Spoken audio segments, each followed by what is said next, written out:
Hello future CMs, my name is Sanchita और मेरे video में आप सबका स्वागत है।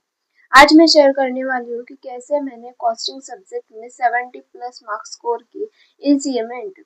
अगर आप भी कॉस्टिंग में 60 या 70 प्लस मार्क्स स्कोर करना चाहते हो तो आज की ये वीडियो आपके लिए बहुत हेल्पफुल होगी। तो सबसे पहले मैं क्रेडिट देना चाहूंगी आकाश अग्रवाल क्लासेस और श्रुति अग्रवाल मैम को, जिनकी वजह से मुझे कॉस्टिंग में अच्छे मार्क्स स्कोर करने में हेल्प मिली।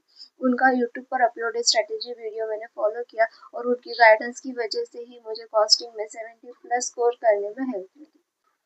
कॉस्टिंग एक प्रैक्टिकल सब्जेक्ट है जिसमें थियोरी से ज़्यादा सम्स और कंसेप्ट इंपॉर्टेंट होते हैं। अगर आप रेगुलर प्रैक्टिस करो तो कॉस्टिंग भी एक स्कोरिंग सब्जेक्ट बन सकता है। तो हम स्टार्ट करते हैं कुछ इंपॉर्टेंट चैप्टर से। मैं आपको वही चैप्टर्स बताऊंगी जिन पर मैंने फोकस किया था। तो फर्स्ट इंपॉर्टेंट चैप्टर है कॉस्ट शीट। कॉस्ट शीट एक बहुत ही इजी चैप्टर है जो हर अटेम्प्ट में 7 मार्क्स के लिए पूछा जाता है।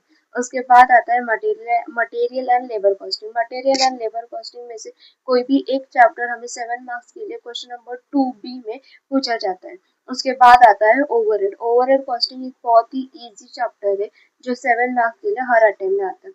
उसके बाद आता है रिकंसिलिएशन एंड इंटीग्रेटेड।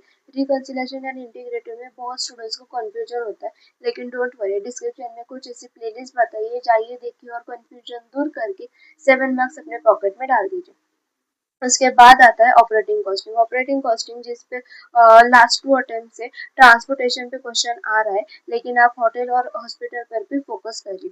उसके बाद आता है कॉन्ट्रैक्ट कॉस्टिंग। कॉन्ट्रैक्ट कॉस्टिंग बहुत ही इजी चैप्टर है जिसके कंसेप्ट और फॉर्मूलाज एक बार दिमाग में बैठ गए तो कॉन्ट्रैक्ट कॉस्टिंग जैसा इजी चैप्टर पूरे कॉस्टिंग में नहीं है। उसके बाद आता है स्टैंडर्ड कॉस्टिंग। स्टैंडर्ड कॉस्टिंग एक बहुत ही डिफिकल्ट चैप्टर बहुत स्टूडेंट्स को लगता है, क्योंकि स्टैंडर्ड कॉस्टिंग में जो फॉर्मूलाज है उसे देखकर ही स्टूडेंट्स डर जाते हैं। लेकिन डोंट वरी, डिस्क्रिप्शन में मैंने कुछ ऐसी प्लेलिस्ट बताई है जिससे देखकर आपका पूरा कंफ्यूजन दूर हो जाएगा और उसके 7 मार्क्स अपने पॉकेट में आ जाएंगे। और यकीन मानिए आपको एक भी फॉर्मूला लर्न करने की जरूरत नहीं पड़ेगी।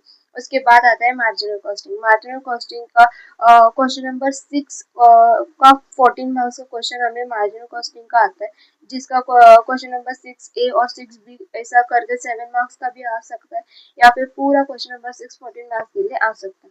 उसके बाद आता है बजट। बजट एक बहुत ही इजी चैप्टर है जो क्वेश्चन नंबर 7A में हमें पूछा जाता है।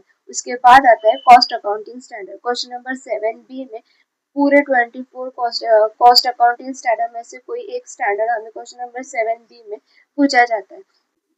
इन टॉपिक से एग्जाम में मैक्सिमम मार्क्स कवर हो जाते हैं।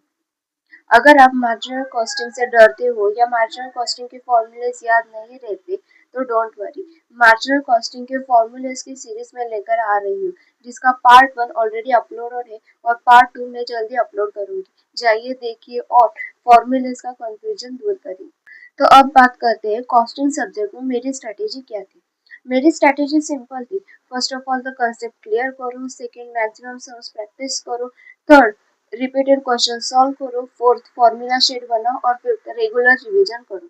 ये थी मेरी स्ट्रेटेजी। कॉस्टिंग सब्जेक्ट में प्रैक्टिस ही सक्सेस की बन सकती है।